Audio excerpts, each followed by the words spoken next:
जोहार, मैं आनंद कुमार और आप देख रहे हैं जनमन की बात। चुनाव आयोग ने झारखंड में विधानसभा चुनाव की तारीखों की घोषणा अभी नहीं की है, लेकिन दलों ने प्रत्याशियों का ऐलान शुरू कर दिया है। कल ही जयराम महतो ने अपनी पार्टी झारखंड लोकतांत्रिक क्रांतिकारी मोर्चा यानी JLKM के 6 उम्मीदवारों का ऐलान किया। जयराम महतो खुद डुमरी की सीट से चुनाव लड़ेंगे। भारतीय जनता पार्टी के बारे में कहा जा रहा है कि वो इसी नवरात्र में अपने उम्मीदवारों की पहली सूची जारी कर सकती है। कांग्रेस और JMM के बीच अभी सीटों के बंटवारे पर बातचीत चल रही है, लेकिन भारतीय जनता पार्टी का होमवर्क पूरा हो चुका है। सीटों के बंटवारे पर भी चर्चा लगभग फाइनल हो चुकी है।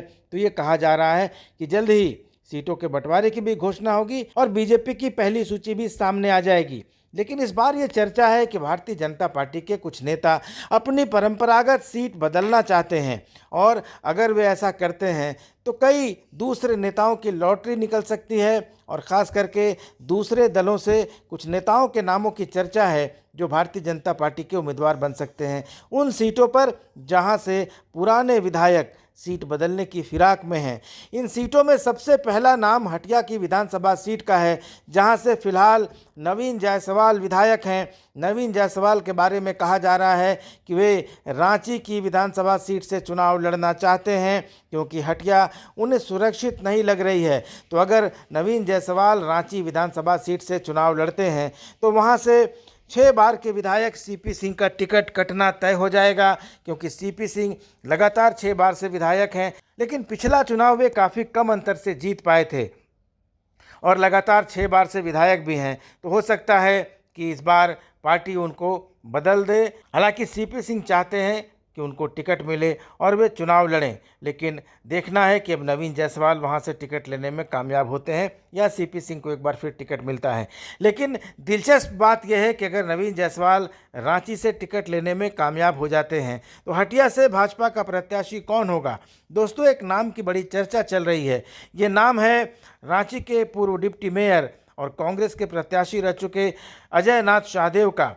भाजपा की नज़र अजय नाथ शाहदेव पर है और भाजपा चाहती है कि अजय नाथ शाहदेव बीजेपी में आ जाएं और हटिया से चुनाव लड़ लें, लेकिन यह तभी संभव है जब नवीन जायसवाल वहां से शिफ्ट हो जाएं। लेकिन अजय नाथ शाहदेव क्या भाजपा में आना चाहते हैं या वहां से बीजेपी के टिकट पर चुनाव लड़ना चाहते हैं, ये अभी जानकारी नहीं है और ये अजय नाथ शाहदेव पर ही निर्भर करेगा कि क्या वे बीजेपी के टिकट पर वहां से चुनाव लड़ना चाहते हैं, क्योंकि कांग्रेस के टिकट पर भी चुनाव लड़ने का ऑप्शन उनके पास ज़रूर होगा। दूसरी सीट चंदन कियारी की सीट है, जहां से ये बात कही जा रही थी कि वहां से 2 बार से विधायक और झारखंड की विधानसभा में नेता प्रतिपक्ष अमर कुमार बावरी इस बार कांके की सुरक्षित सीट से चुनाव लड़ना चाहते हैं।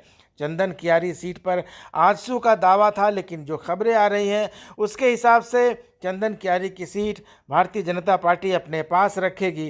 तो ये अब देखना होगा कि क्या अमर बावरी ही वहां से चुनाव लड़ेंगे या वहां से वे कांके शिफ्ट होंगे, क्योंकि इस बार चर्चा ये भी है कि कांके से मौजूदा विधायक समरीलाल का टिकट कटेगा। आरक्षण के मसले पर उनका बड़ा विवाद चला था और इस बार संभावना है कि भारतीय जनता पार्टी वहां से उम्मीदवार बदले। तो देखना होगा कि वो उम्मीदवार अमर बावरी होंगे या कोई स्थानीय उम्मीदवार वहां से भाजपा के टिकट पर चुनाव लड़ेगा।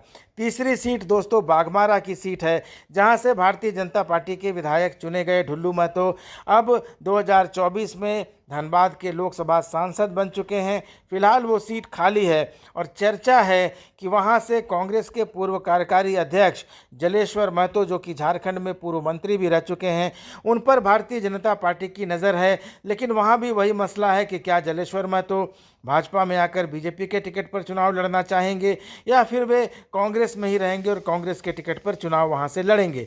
तो ये देखना दिलचस्प होगा।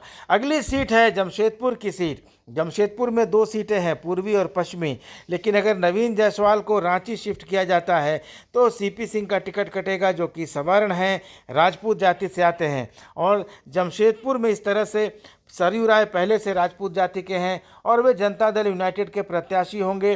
फिलहाल वे जमशेदपुर पूर्वी के हैं। कयास लग रहे हैं कि उनको जमशेदपुर पश्चिम भेजा जा सकता है, लेकिन क्या होगा ये तो अभी समय बताएगा। लेकिन अगर सीपी सिंह का कटता है तो जमशेदपुर की दोनों सीटों पर फॉरवर्ड प्रत्याशी दिया जा सकता है। वैसे भी सरयू राय जदयू के प्रत्याशी हैं और भाजपा को अपना कास्ट कॉम्बिनेशन देखना है, तो हो सकता है कि इस बार जमशेदपुर की दोनों सीटों पर सवर्ण प्रत्याशी दे दिए जाएं।